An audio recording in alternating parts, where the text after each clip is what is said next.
We said from the beginning that we were going to work to bring together a coalition of working class people of color, of young people, and of women to seek transformational change in our criminal legal system. Hey everyone, welcome to episode 4 of The Activist Journey. Today we'll be talking to José Garza. José Garza is most likely going to be the new Travis County District Attorney.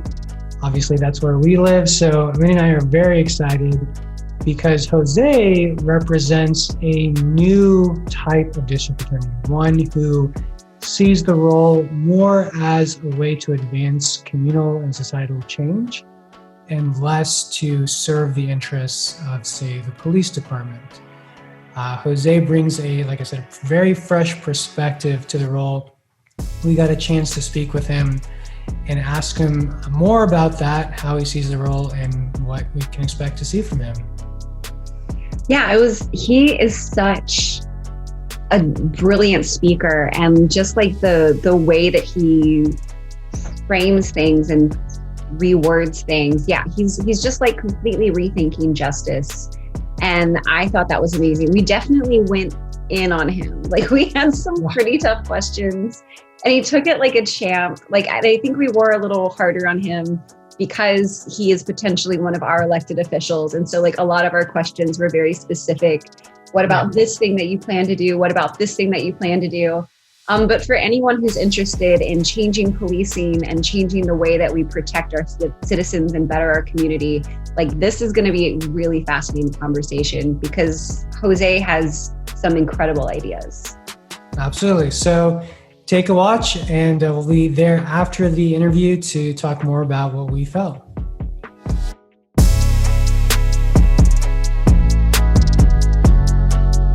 So, José, thank you so much for agreeing to be on the show. As residents of Austin and Travis County, I know Amanda and I are particularly eager to see you step into the role of Travis County District Attorney. Of course, there's still a general election, but of course, you're the heavy favorite to win at this point. On the campaign trail, you spoke a lot about reimagining the role of District Attorney. And I wanted to just start out and understand more about what exactly that means. Well, first of all, it's really great to be with both of you, and just excited for the opportunity to chat and to talk about these issues that are as important now as they have ever been. And if we're honest, more important now than they've ever been. I have talked a lot about reimagining justice, and I think that there are a couple of ways or a couple of things that I mean when I say that. First is, I think it's really important in this moment to not just reimagine our justice system, but reimagine our understanding of what safety is, of what public safety is. And for so long in this country, we've been told this lie, that what public safety is, and by the way, we are hearing that same lie today at the very top of our government, both at the federal and state level. And what they want us to believe is that what public safety is just locking up as many working class people and people of color as we can. And that if we only do that, our communities will be more safe. But we know from our own lived experiences, and we know from the data and the evidence, that really what public safety is a good job. It's access to healthcare. It's having good schools to send our children. What public safety is stability. It is the stability of families and neighborhoods. When neighborhoods and families are stable, that makes all of us more safe. And, you may ask yourself, well, what does that have to do with the criminal justice system? I would submit to you everything, because the criminal justice system is an extension of the tactics and strategies we use to keep our community safe. And so if we can root ourselves in this truth that public safety is stability, it will impact the way we think about our resources and how we use them in order to keep our communities most safe. That sounds, we're not this is not some college freshman lecture. So let's talk about some real world stuff here. A fantastic example is the way that for 50 years in this country, we have treated substance use disorder. We have to acknowledge, first and foremost, that the so-called war on drugs, that the attempt to address substance use disorder through our criminal legal system is at its base, at its root, in its origin, racist, that it was designed to oppress working class people and people of color specifically.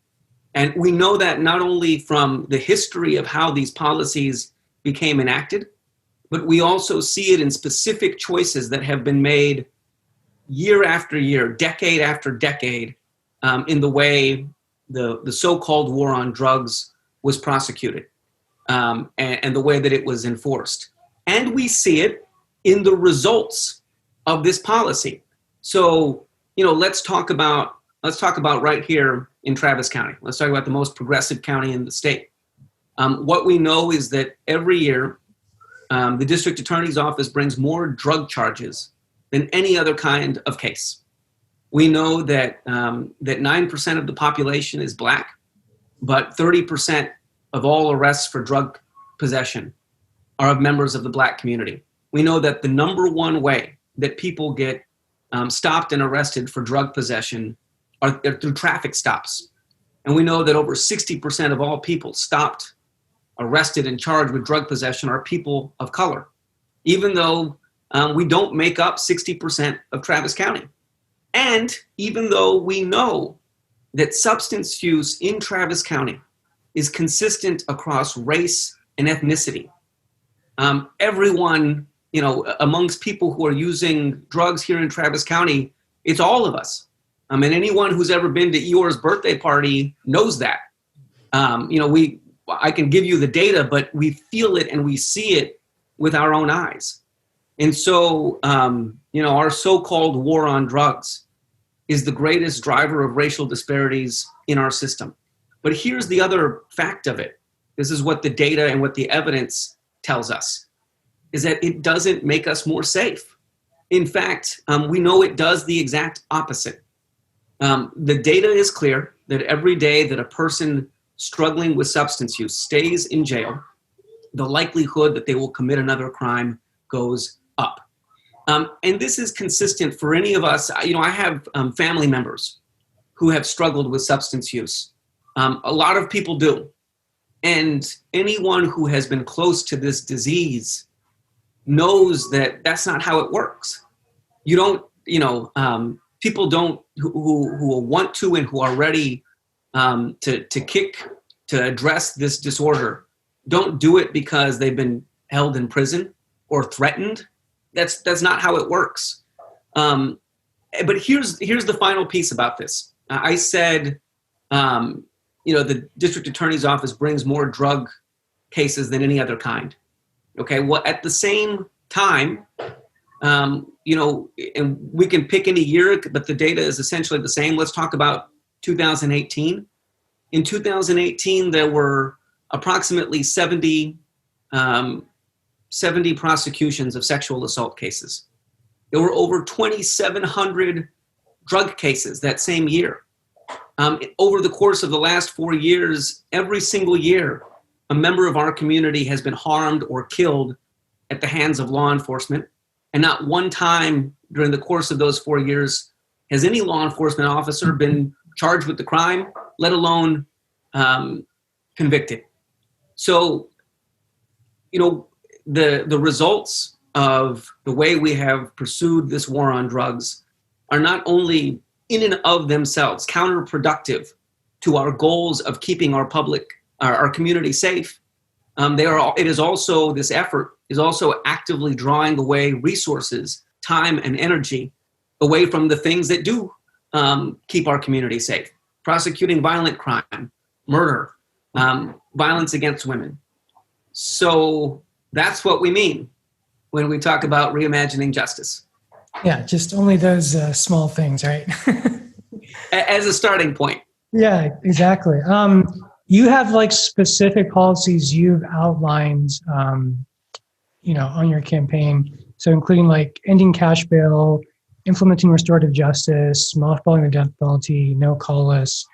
How do you go about actually implementing some of those as the district attorney? Carefully. No, carefully and quickly. Listen, I mean, I think there's something really important that I hope our election has made clear, which is that sure, ultimately the buck stops with me, and it will be my job to make good on these commitments, and that's why, by the way, we have tried to be as clear and precise about what we intend to do. We're not hiding the ball here. When I say I'm going to end the prosecution of low-level drugs, I've been very clear about exactly what that means. I have been clear about, how detrimental I think the practice of cash bail is to our public safety. I have been clear, and you've referenced some of those policies.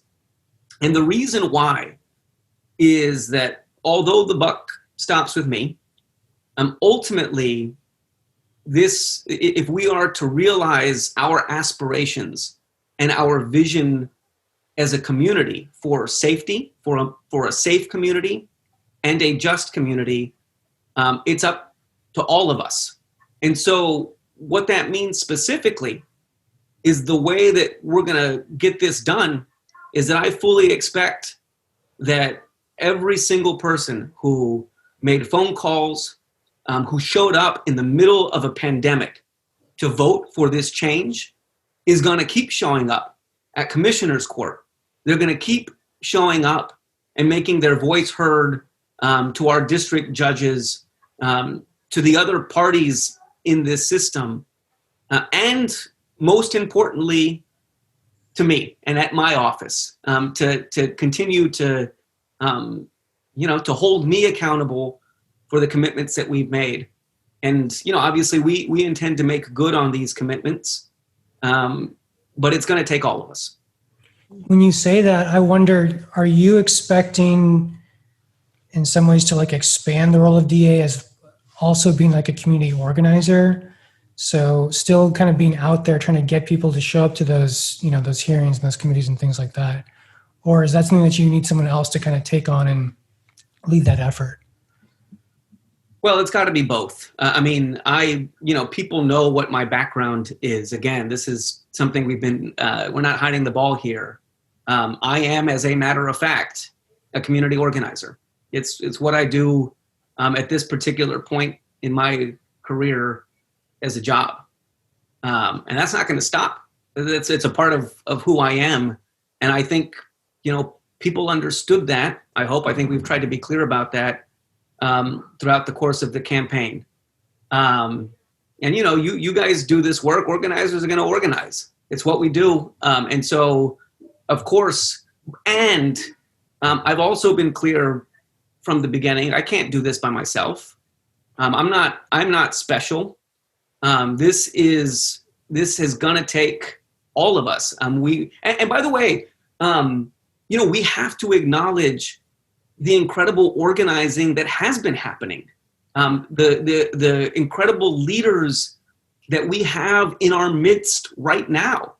Leaders at the Austin Justice Coalition, leaders like, and I know you guys, maybe spoke with Chaz recently. Yeah, he was in I heard that somewhere. Yeah, the episode we just put out was with Chaz. Yeah. Okay, well, see, there you go.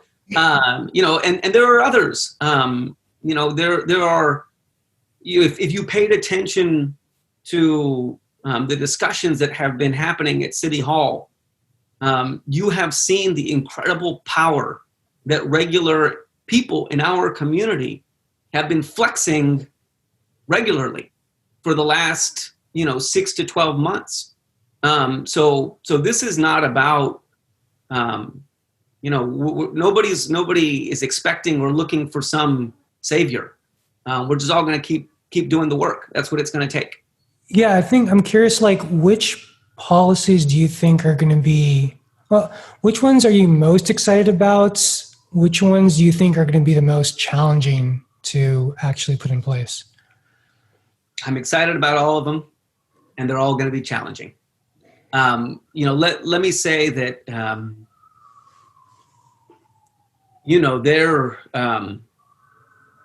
I think our community and communities across the country have been very clear that they will no longer tolerate unchecked violence by law enforcement against members of our community. Unchecked, unlawful violence against members of our community by law enforcement. And I think everyone is aware that there are some really significant, important cases that will be our responsibility when we take office on day one. I have pledged, and I will continue to pledge to give everything I have to the fight for justice for those families, for the Ramos family, for the Ambler family. And I know that, that doesn't guarantee success. But it will be one of my highest priorities, and something that I intend to give all of myself to. We have, the war on drugs in this country isn't new. And I'm not the first person to suggest that it's actively harming our community. And so we have some real work to do to continue to educate our community and to listen and to hear our community about their vision for what safety means, their vision for a harm reduction approach, for an approach that's based in science and data to address substance use in a way that keeps all of our community safe. So, we could go down the line.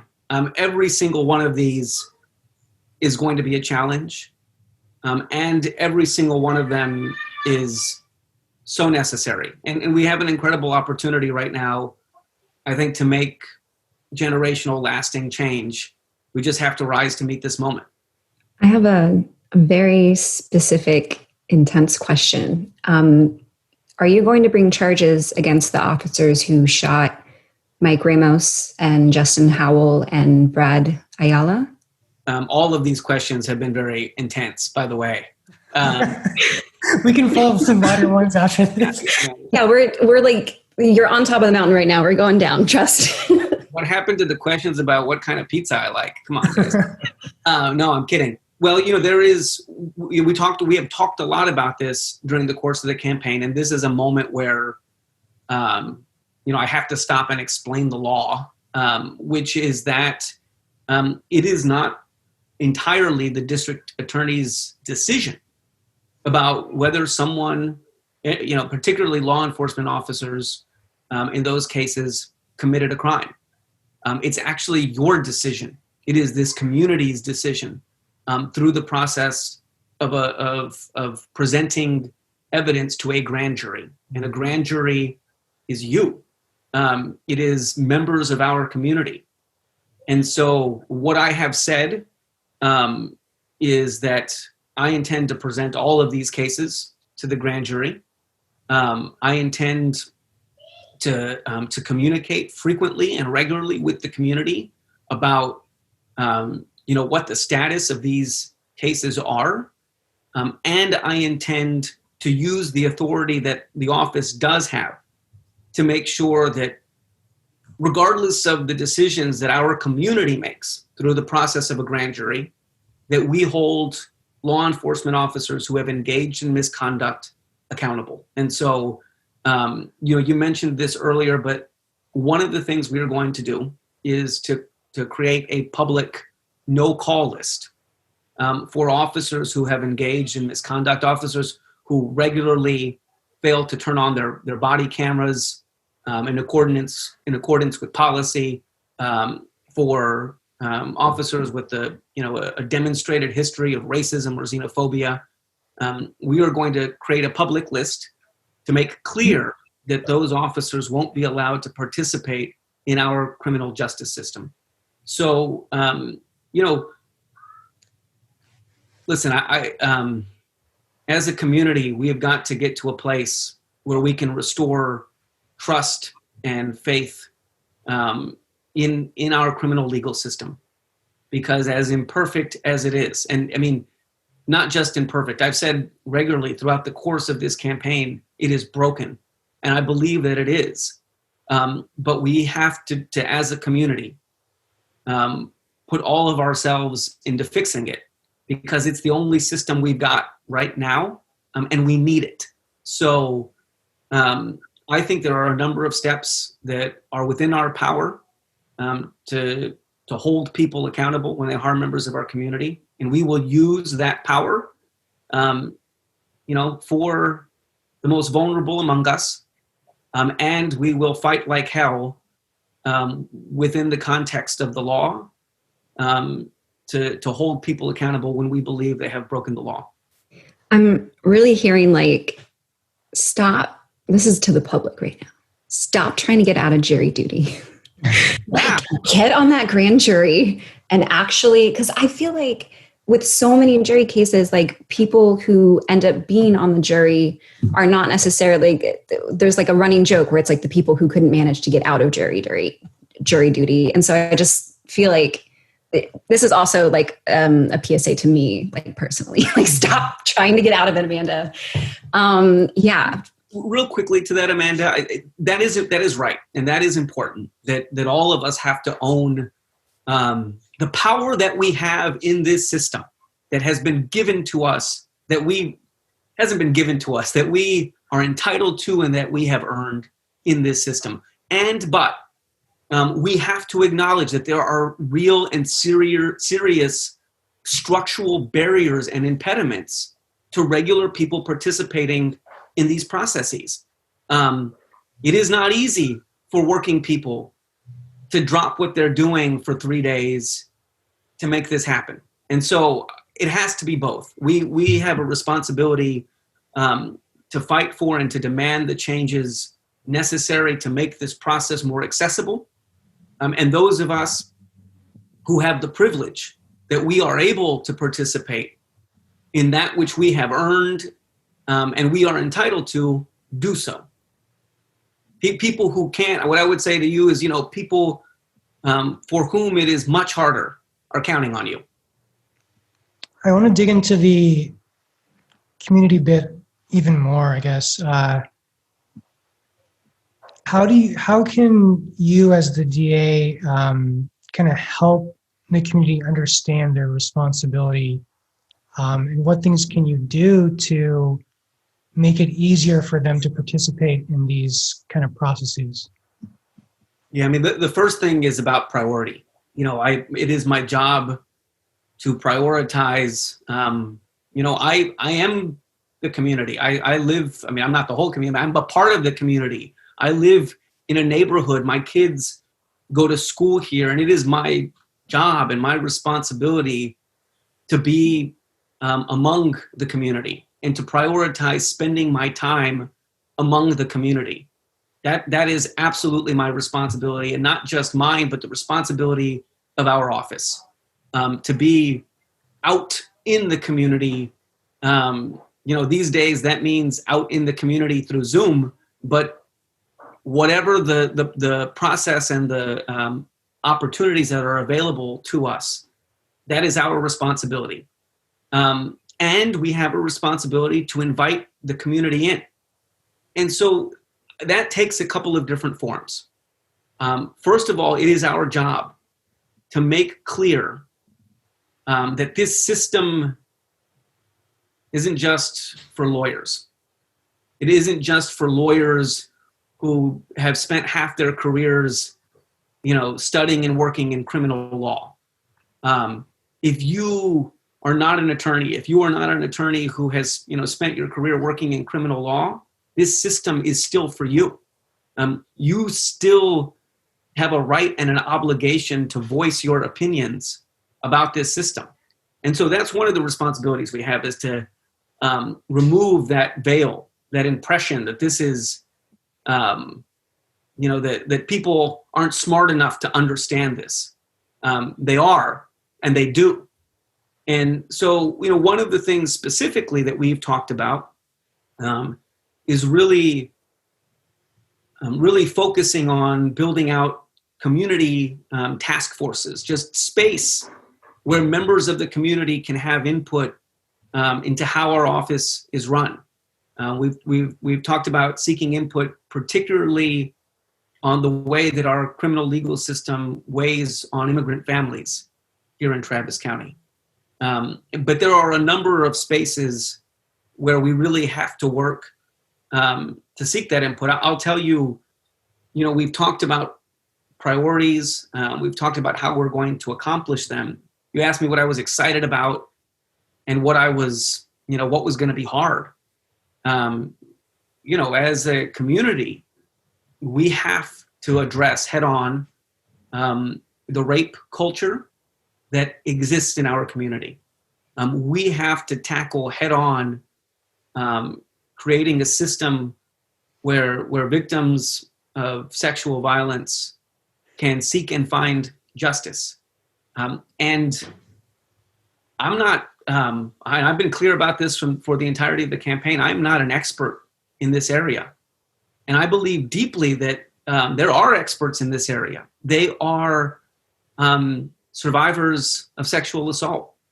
They are people who have lived these experiences, who have lived how broken the criminal legal system is when it comes to addressing them, and who know best what changes need to be made so that we can address them. So I have said specifically that when we win, we're going to return to a collaboration with survivors of sexual assault here in Travis County called the Sexual Assault Response and Resource Team, which is a collaboration commonly referred to as the SART of advocates, of survivors, where they work regularly, where they dedicate all of themselves to thinking about how to address these issues. So it is absolutely a responsibility of the office, and it's my responsibility to be in the community and to welcome the community in.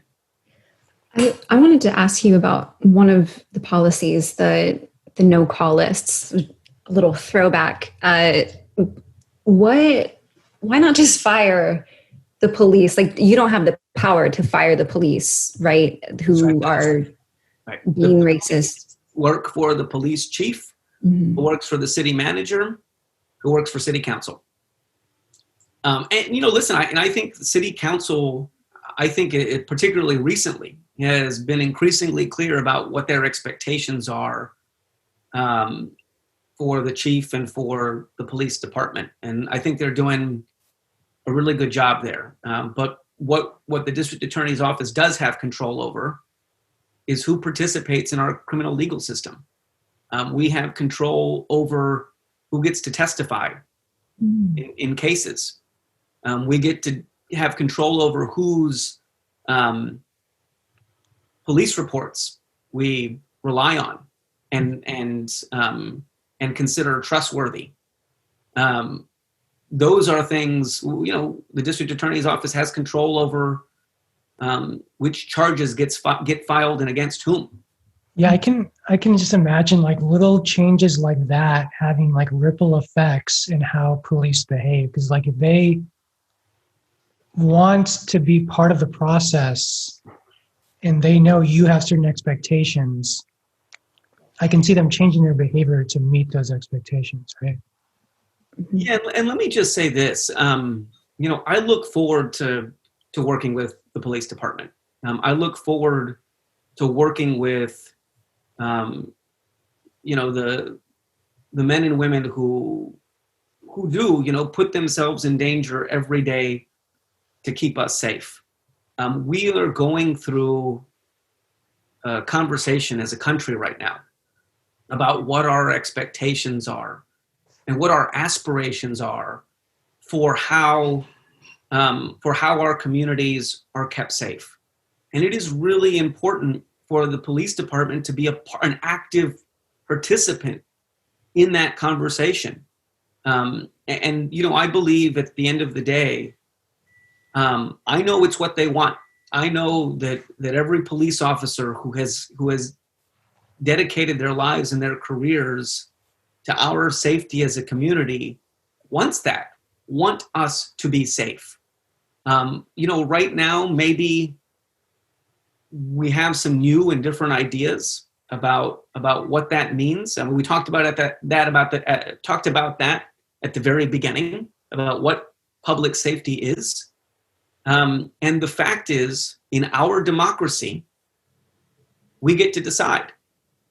Each and every one of us collectively gets to decide. And so I'm hopeful. I look forward to using the authority of the district attorney's office to help bring some new understandings about our community's expectations and aspirations for public safety. And I look forward to working with the police department and other law enforcement agencies to do that. Have you already started having those conversations, or do you have to wait until you're kind of officially in the role? Oh, I'm talking to anybody who'll talk to me. Well, I guess then what have those conversations looked like? I'm curious, honestly. Here in our community, I think the overwhelming majority, first of all, the overwhelming majority of actors in our system, in our community, in our politics, in our government, care deeply about this community and earnestly want to find solutions that are in line, as I said, with the aspirations and expectations of our community. And, we're going to work from there. What you were talking about with the, making it more of a community, like making it to where people are talking with each other and police are talking to citizens. And it reminded me of earlier this year, I was going to the protests a lot that were at APD.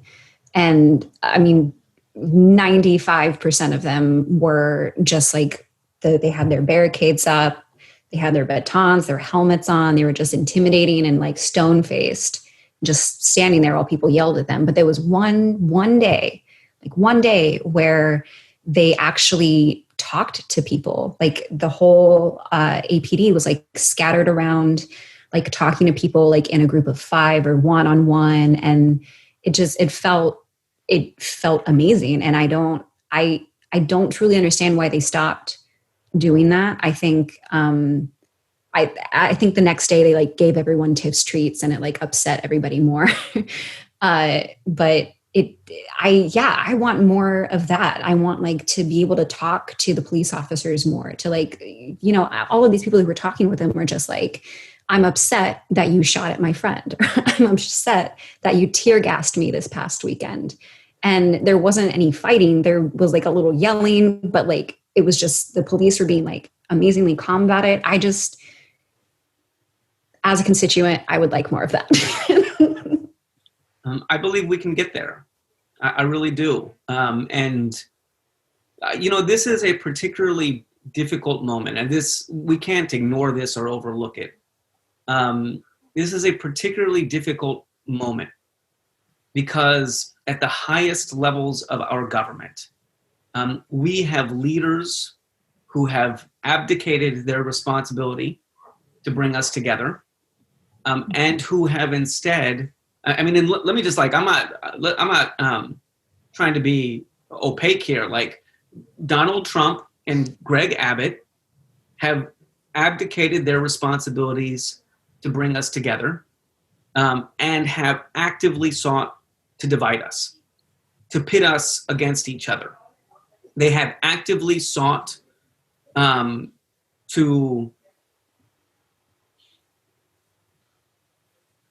strip away from us the reality that police officers are human beings, that we are human beings, that people of color are human beings, that Black people are human beings. I think, as I said, have have worked really hard to make it impossible for us to have the kind of dialogue that you and everyone wants. But it is possible. And not only is it possible, but we have a right and a responsibility to demand it and to expect it. And I'm hopeful that we can and will get there. I'm so glad I voted for you. Well, actually, let's talk about the campaign a bit. So I looked at an old Statesman article that said, quote, Garza is making his first foray into elected politics with limited name appeal. So from our like progressive bubble, if we live in one, that statement almost seems humorous. Like, was that true at the time? Did you feel like you were an unknown when the campaign started? And if you did, like, how did you go from that to building the energy and the excitement around the campaign? I mean, this is Central Texas. Everybody knows Jose Garza or a Jose Garza. No, I'm kidding.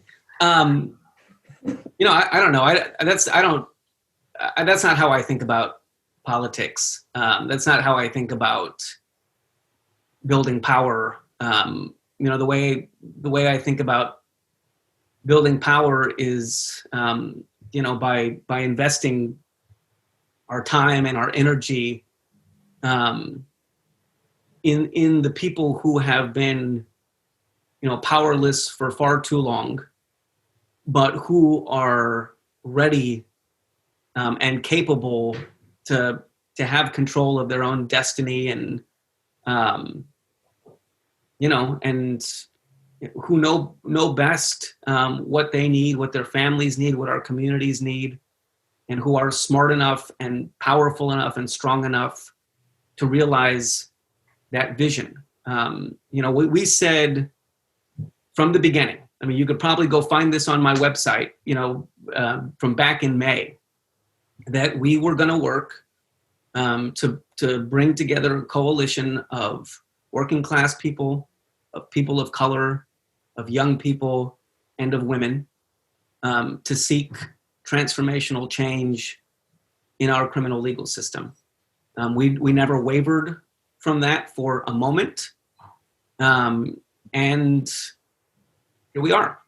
Were there specific, things that you had to do to help build that base during the campaign? Are there specific, moments or groups that kind of stand out to you? Like, this is a group we need to bring awareness to, about our campaign and help them understand what we're trying to fight for so that we can actually win this thing. Was there anything like that? Of course. We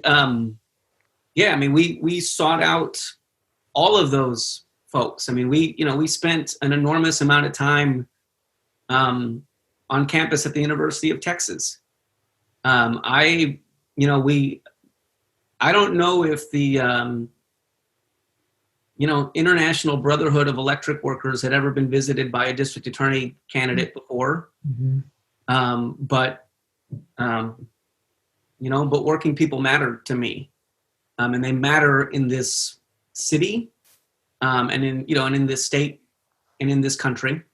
We sought out, we were pretty explicit and clear about what we thought, what we thought our community deserved in terms of the attention and time and respect that needed to be paid to it. And so that's what we did. We spent our time, I think, talking to people who matter. It was a really cool thing to see. Like, I don't think I've seen people in Austin get that excited about a primary election before. Like, I would be driving around town and there'd be yards where there was one political sign, and it was for you.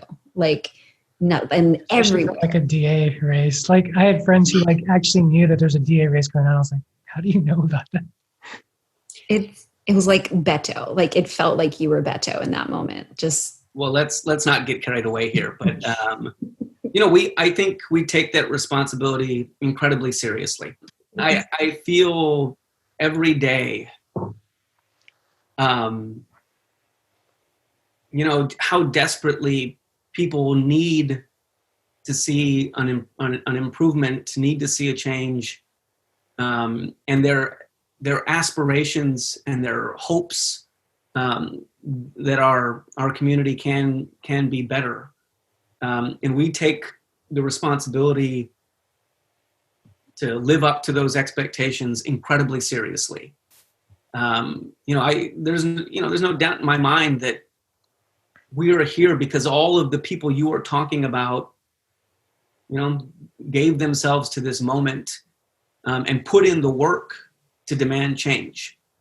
And I know very clearly that they didn't do all that work. They didn't come out, to vote in the middle of a pandemic in record numbers. For me, they came out in the middle of a pandemic to vote for an idea about what we are capable of and what we all deserve, all to feel safe, regardless of the color of our skin or the neighborhood that we grow up in, all to have an opportunity to reach our full potential. That's what people showed up for, and that's what we have an obligation to fight to deliver. Did you have a good sense going into election night where you stood, or was, because like Margaret Moore conceded super early in the night because you were just demolishing her. Was that expected, or was it a surprise once the numbers started coming in? We don't take anything for granted. Our approach was to work hard, to go as hard as we could till the end, to the last minute. So, I told you, I think I told you at the beginning of this. I believe in our community. I put a lot of faith and trust in young people, in working class people, in communities of color who have really borne the brunt of how broken our criminal legal system is, for 400 years. I believe in women in our community, far too many of whom have had to suffer in silence, and who feel left behind by our justice system. So I wasn't surprised because, I know what you are capable of. So, our job was easy. Our job was just to talk to them. And they did the rest. My favorite part of Margaret Moore's campaign, and I'm not going to trash talk her too much, I promise, was when she said, "Look at my record. My record speaks for itself." And it's like, yes, girl, it does. You haven't done anything. Sorry. Okay. Let me just say a word about that. I said this on election night, and I think it's worth saying again. Margaret Moore has given 4 decades of service to this community. And there is no doubt in my mind that we are a better and more progressive community because of the time and effort and love, quite frankly, that she has given to her work and to all of us. And so, I think she deserves our gratitude. She certainly has mine, and she deserves our respect. She certainly has mine. And we have an opportunity in this moment to really build the system that we want and that we deserve and that our children deserve. And I think we can, and I think we are. That was very nice of you. This is why it's good that Jose is in an elected office and not us.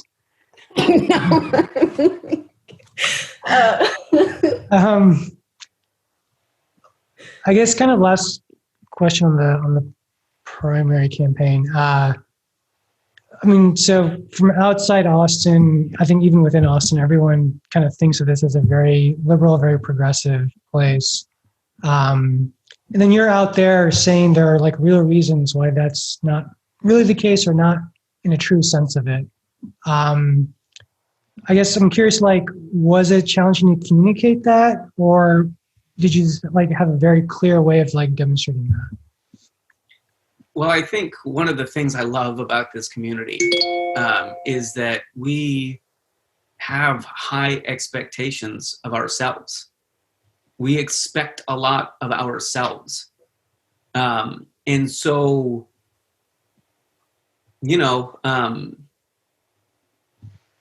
people are, I think as a community, we genuinely work to be introspective. We genuinely work to see inequity. We genuinely work to address it. We don't always meet the moment. We come up short, obviously, a lot. All of us do, right? Because we're humans. But I think generally speaking, as a community, we hold ourselves to a high standard. And so, it only took asking people to reach for that standard, to reach for something better, that they were willing, in record numbers, to do it. That people just have to be asked. I do want to challenge the kind of implicit idea that that somehow Austin is out of touch with Texas. What is mainstream Texas or something? Mm-hmm. Let me make a couple of points here. Well over 70% of the state's population live in Austin, San Antonio, Dallas, and Houston. And for the last 5 years, those communities and many other communities have been making real progress, particularly in the area of criminal justice reform in their communities. In the state legislature, we have seen, liberal, conservative, urban, rural elected officials come forward to say that it's time to end cash bail. It's time to end the arrest of low-level offenses. And that's because, look, like the war on drugs is decimating rural communities, just like it's decimating urban communities. People in rural communities have the same expectations of safety and fairness that we do. It is Greg Abbott who is out of touch with what Texans want and deserve. I mean, we've seen a lot of these like scare tactics and these attempts to divide us, and particularly as we get closer to November. Attempts by our leadership, by the president and the governor, to try to conjure in our minds these scary images of people of color. Let's be clear about that. That's what they want to evoke in us, is this, a fear of working class people and people of color in an attempt to divide us. They want to talk about public safety. But if you pull back the curtain, we know that the greatest threat to our public safety is the fact that, Greg Abbott mismanaged the greatest public health crisis our state has seen in a century. It's not ending cash bail that's putting people in danger. It's COVID-19. It's not, treating substance use disorder like a public health crisis that's putting our communities in danger. It is the refusal on the part of our governor to pay attention to simple science, to ask people to wear masks. That's what is putting our community in danger. Austin is not out of touch with the state of Texas. Governor Abbott is out of touch with the state of Texas. I mean, yeah, I 100% agree with that. I mean, the latest thing he's talking about now with basically trying to reverse the city council's decision on the police department by sending in state troopers. Just, I mean, It doesn't make any sense. Like he should focus on stopping the spread of COVID-19. That would keep us more safe. That's where he should spend his time, in my humble opinion. Exactly. I'm not the governor, but it's what I would do. Well, actually, kind of going off that, I think one of the things I saw in some material out there on you, like you mentioned something about an alternative vision for governing. So, like, what does that mean? Like expanding out from the DA role. Can you describe or elaborate on your vision of government, how government should operate in your mind?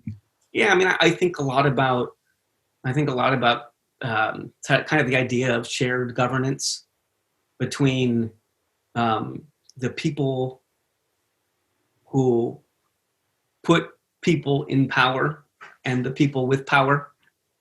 I think we have to, to think in this system where power is supposed to lie.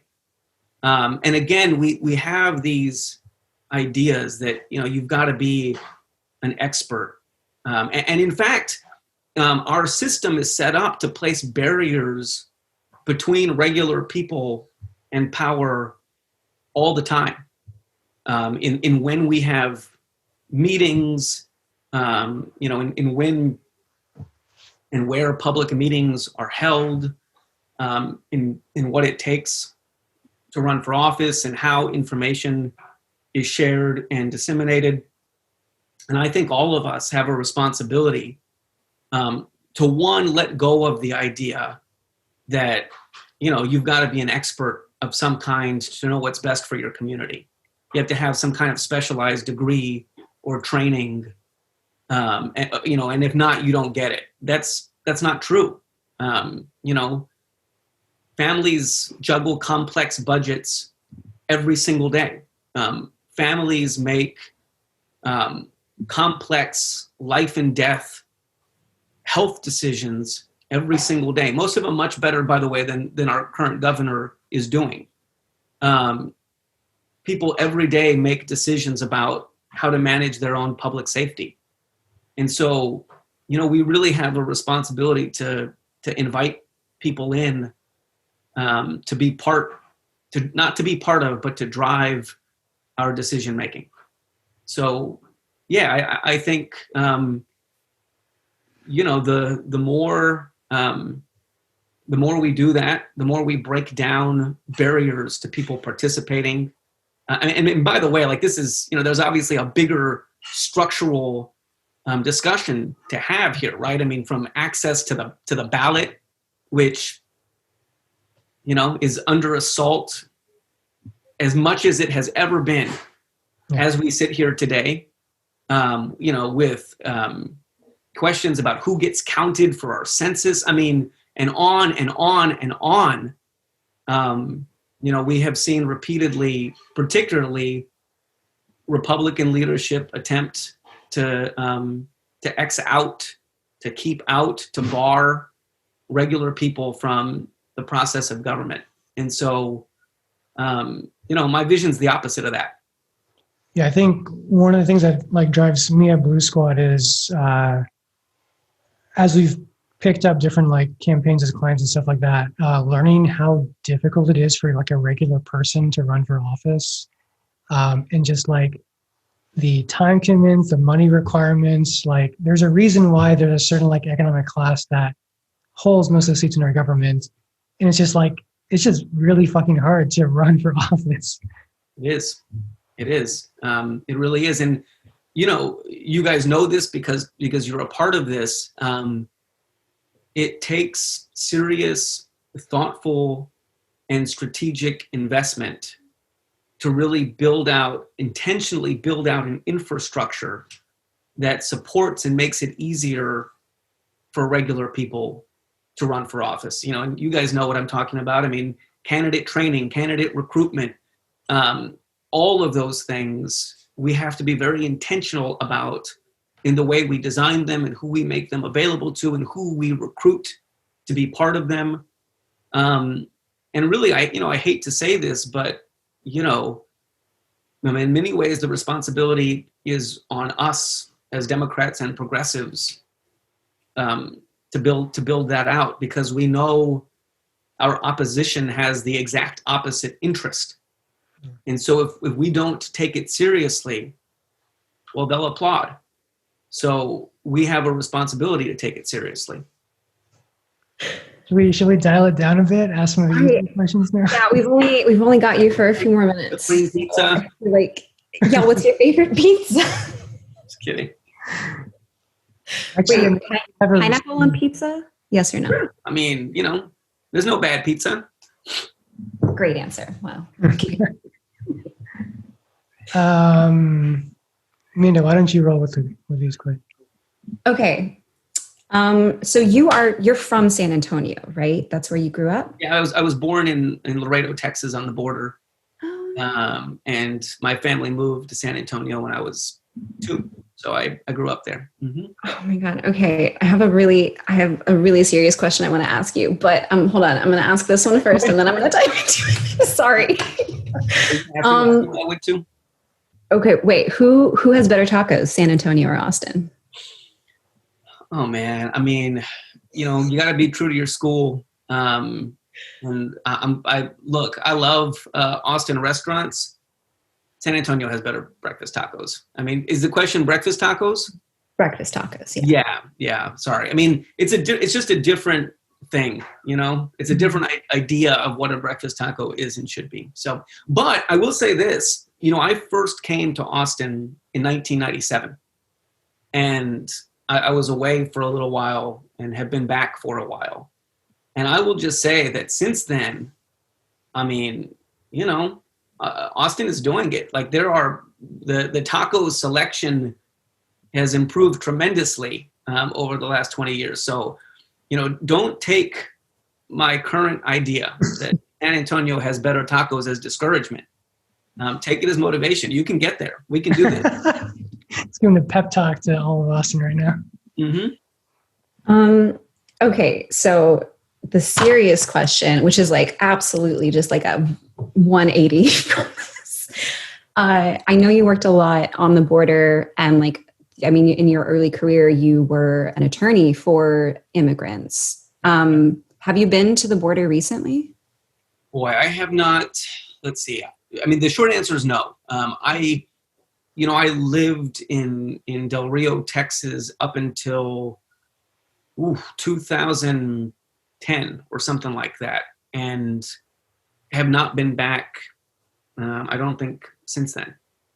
Okay. I know there's like essentially what I believe are concentration camps based in Texas on the border, as well as like 20 minutes away from Austin. I think there's one in Taylor, Texas called the Hutto Detention Center that is specifically for women and children who've crossed the border illegally, and they've been there forever. And there's like horrible rumors and allegations that are coming out of that.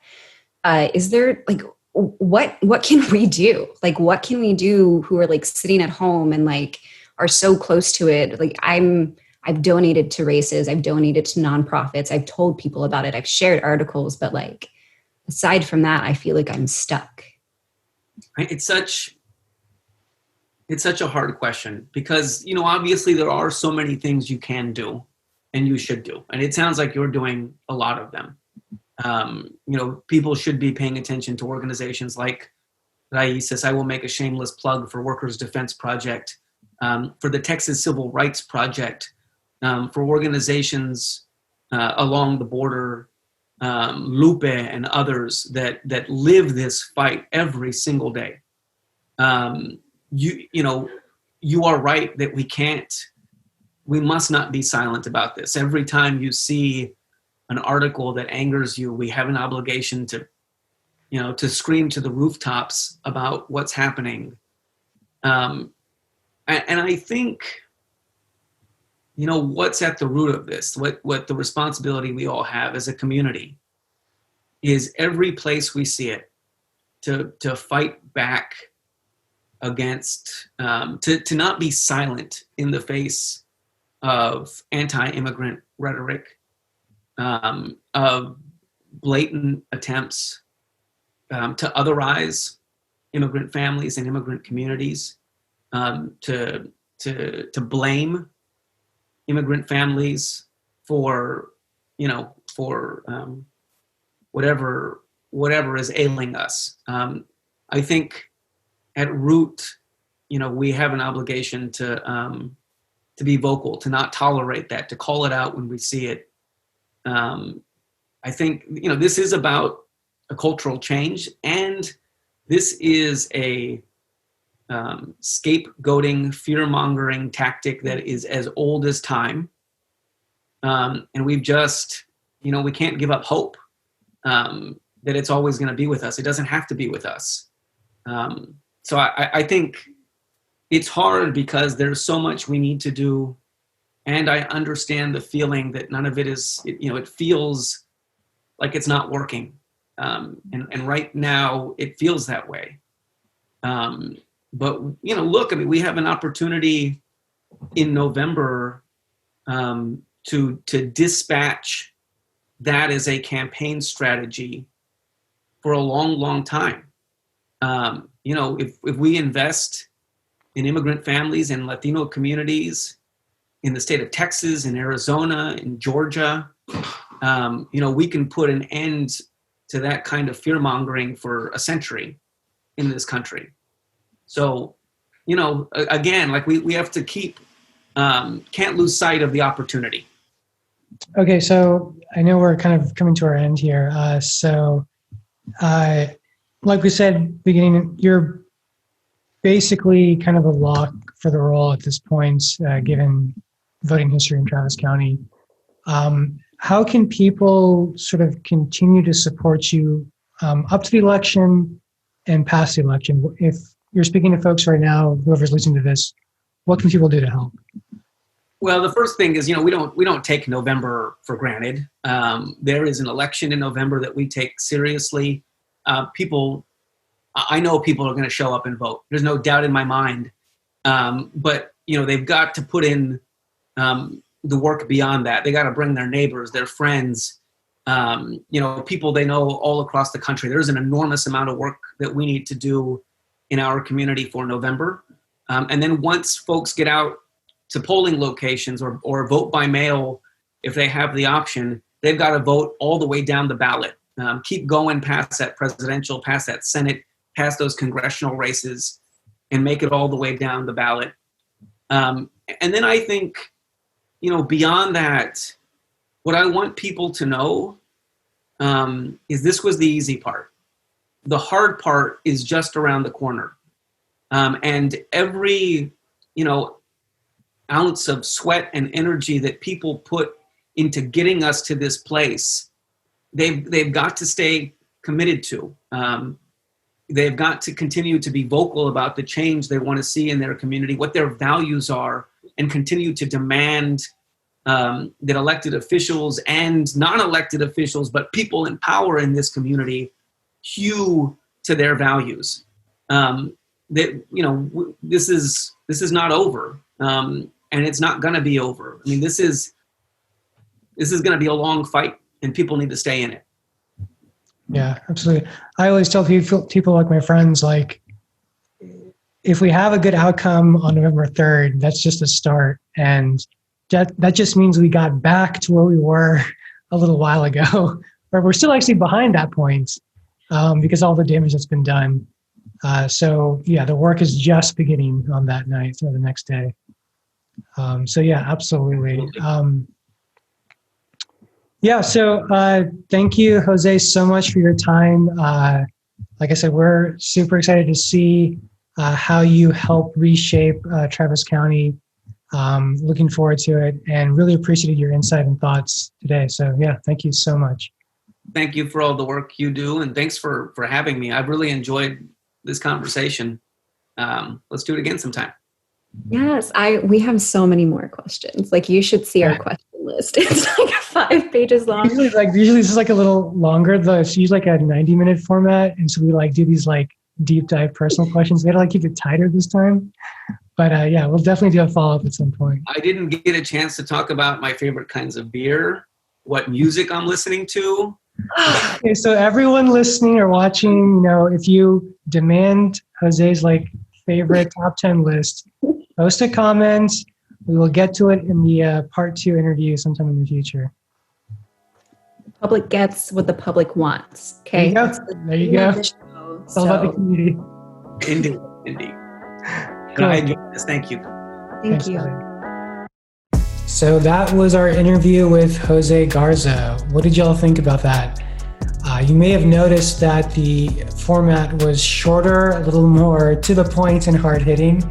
We had less time with Jose than we typically have with our guests, so we kind of wanted to focus a bit more on specific questions. And like Amanda said, to start the show, Jose is going to be representing us, so it was actually we were actually genuinely interested to see what changes we could expect to see from him. So we're curious to see what y'all thought about the different format. Would you prefer us to be a little more incisive with our questions and ask specific policy questions and things like that when we can? Or do you prefer the previous formats that were kind of more open-ended and be a little more introspective? Amanda, what did you think about the new format?